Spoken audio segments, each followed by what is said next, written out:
Everything I needed to know about starting a business I learned as a kid. Hi, this is Jim Gibson with Business Sense Podcast. Thank you for joining me today. I'm going to tell you a story. I hope you find it interesting. I guess I was about 10 years old, maybe 12 at the most. Don't remember the exact details. And I grew up in Philadelphia. And it was summer. And summer for me was hanging out with my 5 or 6 friends, sort of like that movie The Sandlot. And we just had a great time, and we'd just do all sorts of things. Nothing evil, of course, but just had fun all day long.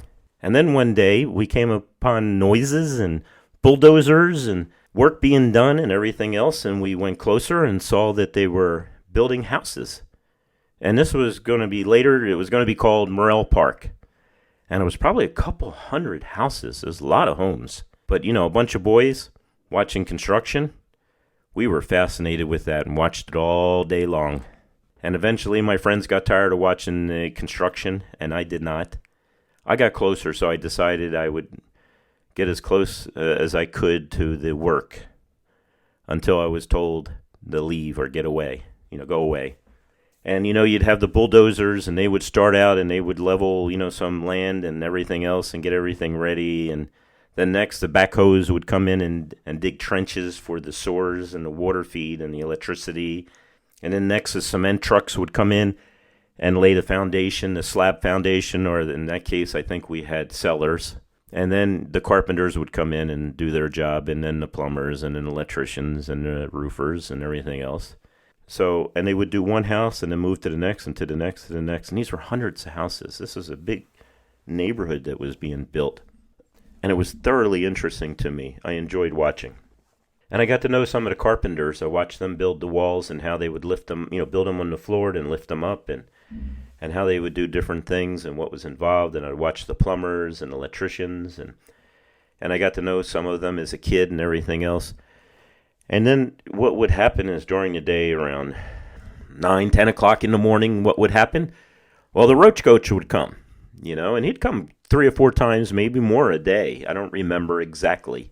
But, everyone would stop work and they would go out to the roach coach and they'd stand in line and they would get whatever they needed. And of course, in Philly during the summer, it can get up into the 90s. And it could also get up into 80, 90% humidity. So everyone was sweating. I was sweating. Everyone was sweating. Everyone would get thirsty. And so one time I stood in line and I decided I was going to get a soda. I had some coins in my pocket. So I asked for a Coke. And the guy said something like 25 cents. And I said, 25 cents for a Coke? That's outrageous. I just want a regular Coke. I don't want to buy a whole case of them. And so at any rate, that was his going price, 25 cents. So I purchased the Coke at 25 cents, outrageous. You could go a half mile down the road and you could buy it at the local corner store for about a dime, I think, at the time. And I thought that was crazy. Then I got an idea. Why don't I sell soda? I could sell it for a lot less. And I know I can make a profit at this. So there was my idea. I was going to be a soda salesman. So the first thing I did is I figured out how much does it cost to get a case of soda from the Beverage store. Now, the Beverage store in Philadelphia at that time was a lot like Costco. You bought it in bulk. So I figured out how much it would cost to buy a case, and I could actually sell it. If he was selling it for 10 cents, I could sell it for 15. Easily sell it for 15. I would never sell it for 25, though. As the roach coach was selling it, and the corner store was 10, I could buy it for 5 cents and sell it for 15. That was a 200% profit. That was outrageous profit. That was great. But I didn't stop there. What I did was I decided I would just buy one case. And so I talked my dad into going to the Beverage store, and I gave him the money. I never borrowed money from my parents to start a business. In fact, I've never borrowed money from anybody to start any of my businesses. So I gave him, a couple dollars to buy a case. We put the case in the back of his car and went home. He had no idea what I was doing, but I'm sure he figured out I had some sort of plan. And I put that case in our cooler. Not that we ever went camping or picnicking. I don't think we ever used the cooler. Then I put the cooler in the back of a wagon. And then I tied the wagon to the back of my bike, put some signs on the side of the cooler that said, Coke, 15 cents. And I went down to the construction site, and I would say I only went like a block or two, and my case of Coke was sold for 15 cents. Man, this is a great idea. So I went home, and I bought a couple cases. I took my profits from the first case, bought 3 cases. I don't know exactly how many, but I bought, I bought the cases I could afford to buy. So 100% turnover. And so I went back down and I sold those out within an hour. So I went home and I said, I got to stay ahead of this Roach Coach guy. I can't be behind him because no one's interested in buying soda once they've already quenched their thirst. So I followed the Roach Coach all day. I had a little map figured out, put the time in that he showed up at certain intersections, how long he would be at each stop, things like that. And I decided that I needed to be about 15 minutes ahead of him. Don't want to be too far ahead. Don't want to be too far behind. So I was 15 minutes ahead. So next day I got out there, 10 o'clock in the morning, this ice cold Coke and also cream soda. Cream soda is great when you're in Philly. I don't know if I've gotten it anywhere else, but cream soda and Coca-Cola and stuff like that. Put the sign on the side of the wagon, 15 cents Coke. And I would say it lasted about 2 hours, and I was completely sold out. And, of course, I did the same thing. I went back, got my dad, take me to the beverage store, bought all the beverage I possibly could on all the profits that I made that day, and went out the next day. Spent, a good half of the day. And then I repeated the same thing, and then pretty soon I'm out there 6 hours a day selling sodas at a reduced price. I got so involved in selling these sodas at a reduced price and making so much profit that I decided to invest a little bit in my company. And what I did was I went out and I got one of those little change machines. I don't even see them anymore that that connect to your belts. Maybe if you're an older generation, you remember those. That a lot of times the paper boys who selling papers on the corner would have them. And if someone gave you $1, you could click a couple clicks, and it had you just would dispense the money quickly. That was the point. Dispense the money quickly. And I invested in one of those, and life went great. Again, I probably made more money than my dad working for the city of Philadelphia made all at the same time he was out working.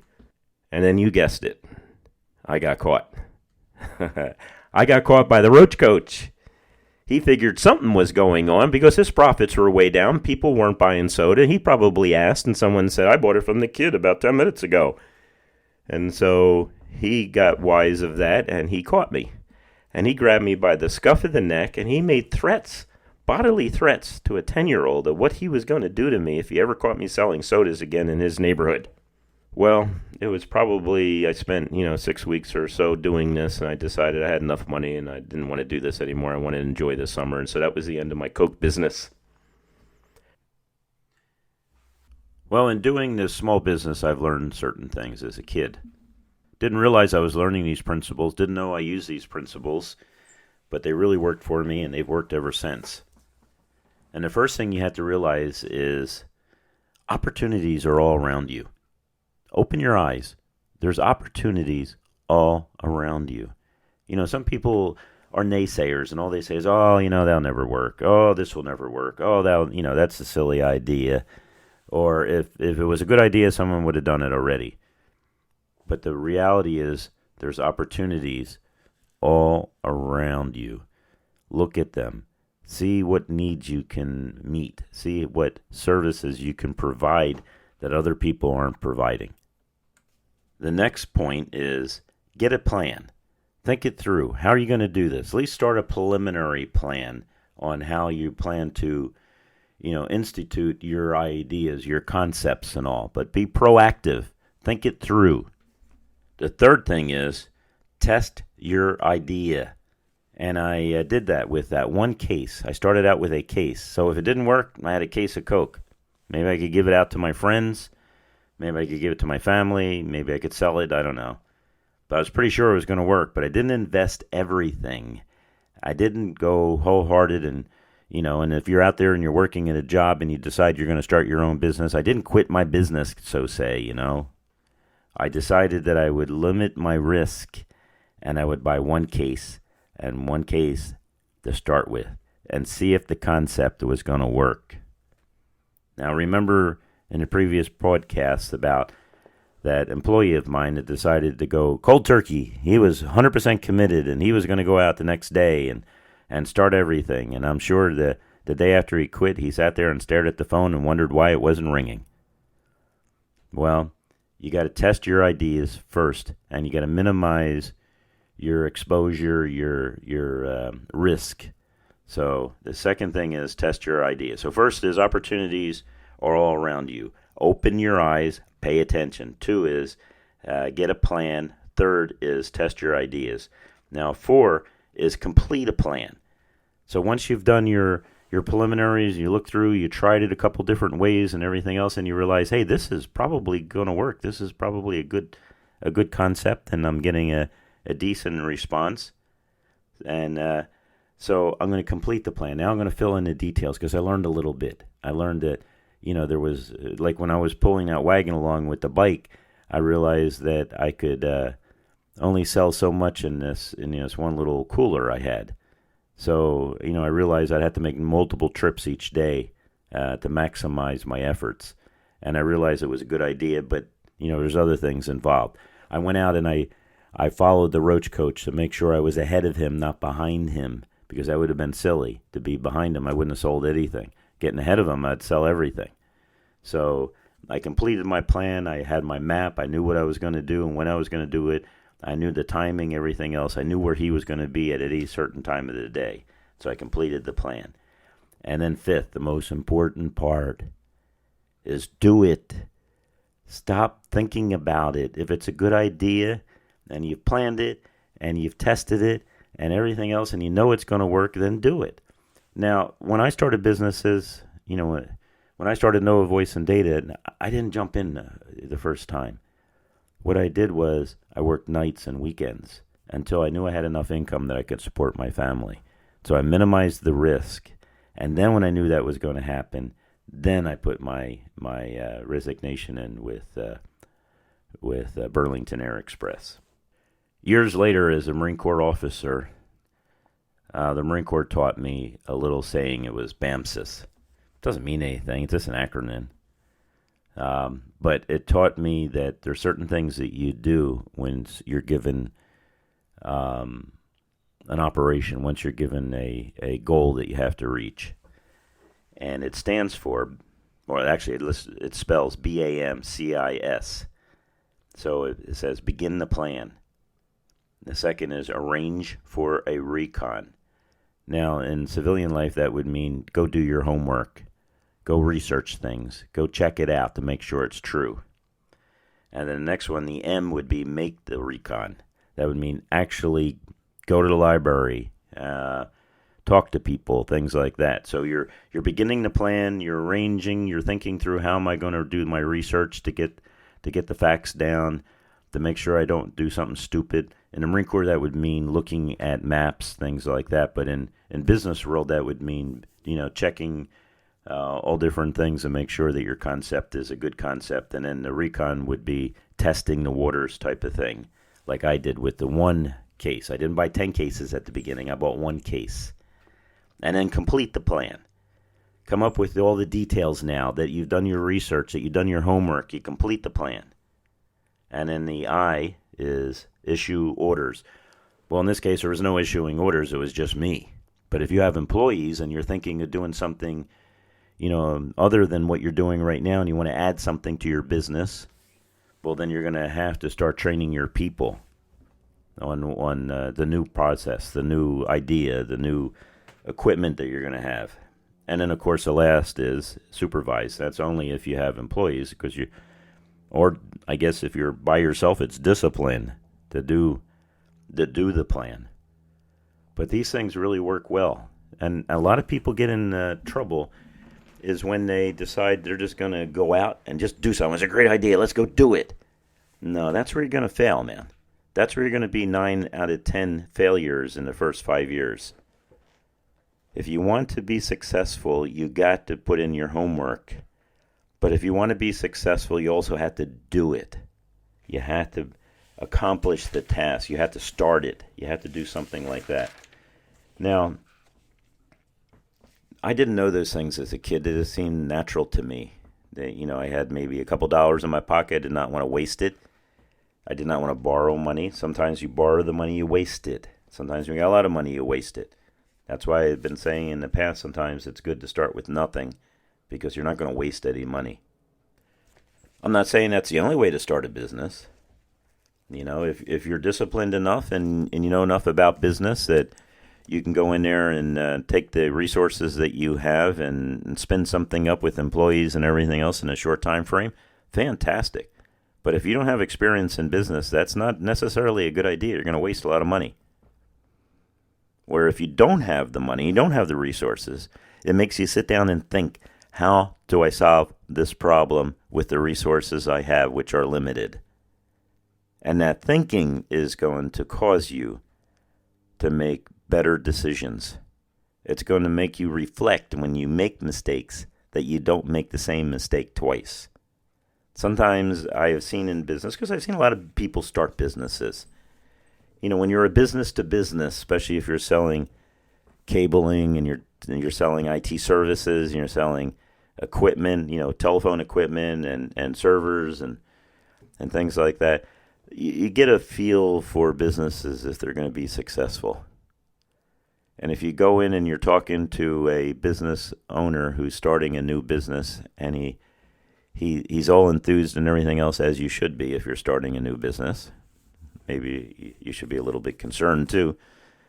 But I noticed that there's some people who thought things through very clearly. And when I would talk to them, they would listen very closely to my advice concerning how to do this or that. They were concerned how much it was going to cost and what the value of the product they were going to receive. Those who were frivolous said, well, whatever, just do the work and send me the check. Send me the invoice.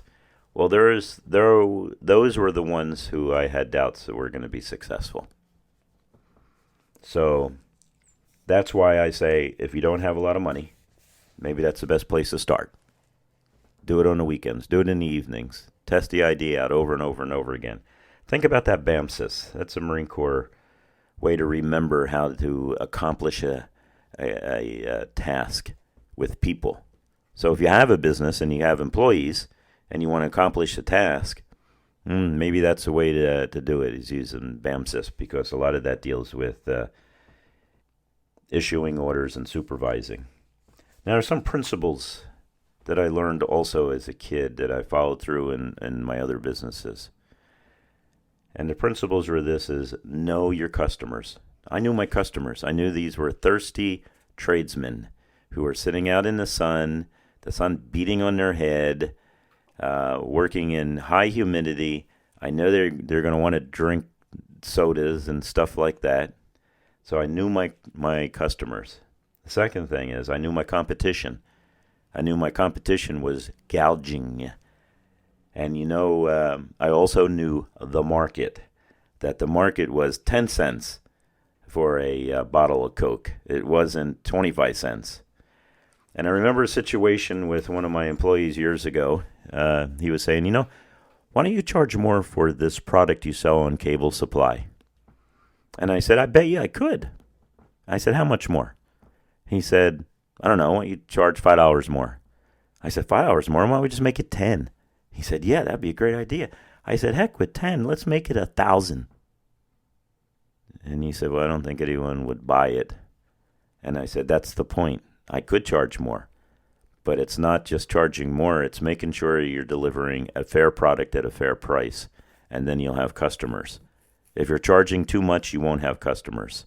It's more important to sell 10 at $10 each than it is to sell 2 at $20 each. So you got to know your competition. You got to know your market. And that's what the Roach Coach didn't know. So it was easy to pull his customers away. Now, last was count the cost. So, I did that Recon. I went and figured out the price of a bottle of Coke or a can of Coke or whatever it was back then in the 60s.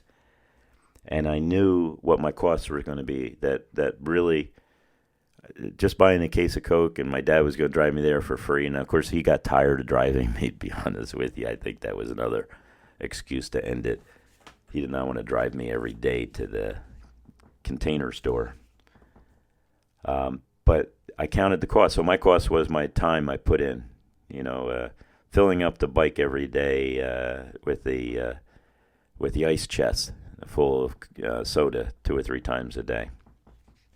And lastly, remember that some things have time limits to them. In other words, I knew that this was only going to be for a couple of weeks because it was the summer and these houses were going to be built. I had to go back to school in a month or 2. So it was a time limit. There was an opportunity time for it. Sometimes people wait for so long to do something that they lose the opportunity because other people have already seized it. And then what they want to do is become a commodity to the point to where you're struggling over a small percentage of the profit. So there's always that time limit. There's a season. For me it was a summer. That was it. I didn't contemplate it for 6 weeks and then decide, maybe I'll just give it a try. No, I jumped right on it and I tested it right away. And as soon as I knew it was going to work, then I went out there as a kid and I sold as much sodas as I possibly could. So I learned a lot as a kid about business. It served me well over this time period. And I've started other businesses that have been successful because I've learned my lesson. I've done some things as a kid that didn't work out as a business. I had a couple businesses that just didn't work out. Now, I've always made money at them, but they just didn't work out. So I've learned from experience as a kid. And these are some things you should consider. If you're thinking of going into the IT business, man, think about the market, think about the cost. But I know one thing, that thinking about it forever never accomplishes anything. Again, this is Jim Gibson with Business Sense. Thank you for listening to my podcast. You have a great day.